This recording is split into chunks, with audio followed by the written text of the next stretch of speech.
कक्षा 9 निर्देशांक ज्यामिति। ये लेसन 3 आपका है। निर्देशांक ज्यामिति के कुछ महत्वपूर्ण बिंदुओं को पहले देख लें। कौन कौन से महत्वपूर्ण बिंदु हैं? देखिए, निर्देशांक ज्यामिति में हमें क्या करना पड़ता है। किसी बिंदु को अगर किसी तल में हमें दिखाना है तो उसके लिए सबसे पहला काम जो करना पड़ता है कि उस तल को में दो लंबवत रेखाओं को खींच लेते हैं, जिसमें से एक ऊर्ध्वाधर रेखा होती है और दूसरी क्षैतिज रेखा होती है। क्षैतिज रेखा को x अक्ष कहते हैं और ऊर्ध्वाधर रेखा को y अक्ष कहते हैं।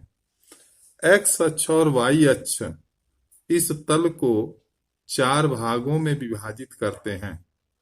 अक्षों के जो यहाँ पर देखें, जो चार भागों में विभाजित करते हैं, इन्हें चतुर्थांश कहते हैं।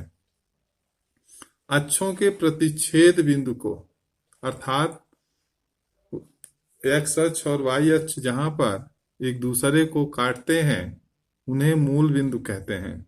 मूल बिंदु का जो निर्देशांक होता है वह हमारा 0,0 होता है। x अक्ष का समीकरण y बराबर 0 होता है और y अक्ष का समीकरण x बराबर 0 होता है। x अक्ष पर की दूरी को भुज तथा y अक्ष पर नापी गई दूरी को कोटि कहते हैं। इस प्रकार समतल में स्थित किसी बिंदु का निर्देशांक भुज कामा कोटि होता है। तो इस प्रकार से हम ये कुछ महत्वपूर्ण निर्देशांक ज्यामिति के कुछ महत्वपूर्ण बिंदु थे, जिन्हें आप अपनी कॉपी में लिखेंगे और याद करेंगे। नेक्स्ट देखें, आपका प्रश्नावली 3.1 है। 3.1 में आपका प्रश्न क्या दिया गया है? प्रश्न आप देख लें। प्रश्न दिया गया है कि एक अन्य व्यक्ति को आप अपने अध्ययन मेज पर रखे टेबल लैंप की स्थिति किस तरह बताएंगे। अर्थात आपके मेज पर एक टेबल लैंप रखा है, एक अन्य व्यक्ति है, उस अन्य व्यक्ति को ये बताना है कि हमारा टेबल लैंप पर हमारा जो टेबल लैंप है वो मेज पर किस स्थिति में है और कहाँ पर है। तो इसके लिए यहाँ पर देखें, इस तरह से एक मेज बनाएं और मेज बना करके देखें हमारा जो लैंप है यहाँ पर दिखाया गया है। हम यहाँ पर, ये पहली कोर है जहाँ पर हम खड़े होकर के दर्शा रहे हैं कि हमारा लैंप कहाँ है। ये दूसरा कोर जो है हमारे बाएं हाथ की तरफ है। अब हम यहाँ पर खड़े होकर के स्थिति को दिखाते हैं। ये हमारी पहली कोर है, तो कहेंगे कि पहली कोर से y दूरी पर लैंप है और दूसरी कोर से x दूरी पर लैंप रखा गया है। तो यहाँ पर लैंप की जो स्थिति होगी उसे लिखेंगे x, y।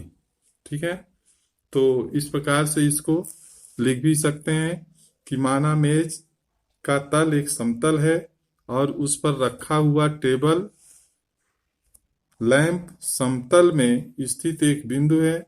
मेज की एक कोर के साथ इस प्रकार खड़े हैं कि इस कोर के साथ लगी दूसरी कोर बाएं हाथ की ओर है।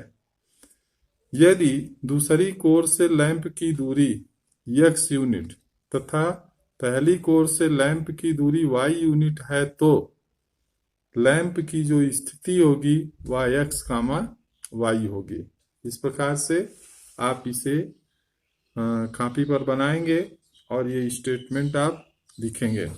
सेकंड क्वेश्चन जो है, सेकंड क्वेश्चन में ये कहा गया है, ये देखें, प्रश्न नंबर 2 में सड़क योजना 1 है। एक नगर में 2 मुख्य सड़कें हैं जो नगर के केंद्र पर मिलती हैं। ये दो सड़कें उत्तर दक्षिण की दिशा और पूर्व पश्चिम की दिशा में है। नगर की अन्य सभी सड़कें इन मुख्य सड़कों के समांतर परस्पर 200 मीटर की दूरी पर हैं। प्रत्येक दिशा में लगभग 5 सड़कें हैं। 1 सेंटीमीटर बराबर 200 मीटर, 1 सेंटीमीटर बराबर 200 मीटर का पैमाना लेकर अपनी नोटबुक में नगर का एक मॉडल बनाएं। सड़कों को एकल रेखाओं से निरूपित कीजिए। इसके बाद और भी कुछ कहा गया है इसमें, देखें और क्या कहा गया है। कहा गया है इसमें कि आपके मॉडल में एक दूसरे को काटती हुई अनेक क्रॉस स्ट्रीट चौराहे हो सकते हैं। एक विशेष क्रॉस स्ट्रीट 2 सड़कों से बनी है, जिसमें से एक उत्तर दक्षिण दिशा में जाती है और दूसरी पूर्व पश्चिम दिशा में। ले प्रत्येक क्रॉस स्ट्रीट का निर्देशन इस प्रकार किया गया है कि यदि दूसरी सड़क उत्तर दक्षिण दिशा में जाती है और 5वीं सड़क पूर्व पश्चिम दिशा में जाती है और ये एक क्रॉसिंग पर मिलती हैं, तब इसे हम क्रॉस स्ट्रीट 2,5 कहेंगे। परंपरा से यह ज्ञात होता है कि कितनी क्रॉस स्ट्रीटों को 4,3 माना जा सकता है, कितनी क्रॉस स्ट्रीटों को 3,4 माना जा सकता है। तो इस प्रकार से देखें, यहाँ पर इसका हमने मॉडल ये बनाया हुआ है। ये आपका मॉडल होगा। ये आपका पूर्व से पश्चिम जाने वाली सड़क है और ये उत्तर से दक्षिण जाने वाली सड़क है। इसके समांतर पूर्व से पश्चिम जाने वाली सड़क नंबर 1, सड़क नंबर 2, सड़क नंबर 3, सड़क नंबर 4, सड़क नंबर 5 और उत्तर से दक्षिण जाने वाली सड़क नंबर 1, सड़क नंबर 2, सड़क नंबर 3, सड़क नंबर 4 और सड़क नंबर 5 है। तो यहाँ पर देखें,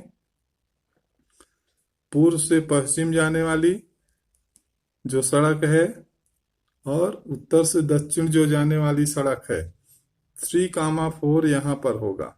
ये होगा, ये एक जगह पर होगा। यहाँ पर देखें, उत्तर से दक्षिण जाने वाली तीसरी सड़क और पूरब से पश्चिम जाने वाली चौथी सड़क को यहाँ पर क्रॉस कर रही है। दूसरा जो है 4,3 जो दिया गया है, यह उत्तर से दक्षिण जाने वाली चौथी सड़क और पूर्व से पश्चिम जाने वाली तीसरी सड़क को यहाँ पर क्रॉस कर रहा है। तो ये 4,3 होगा। तो इस प्रकार से पूछे गए दोनों प्रश्नों के जवाब ये होंगे कि ये इस मॉडल से स्पष्ट है कि क्रॉस स्ट्रीट 4,3 और क्रॉस स्ट्रीट 3,4 जो भी होंगे वह अकेले और अलग अलग हैं। ये अकेले हैं और अलग अलग हैं। इस प्रकार से आपका प्रश्नावली देख लें कि 3.1 समाप्त होता है। इसे आप ग्राफ पेपर पर बनाएंगे और फिर कॉपी पर चिपकाएंगे। धन्यवाद।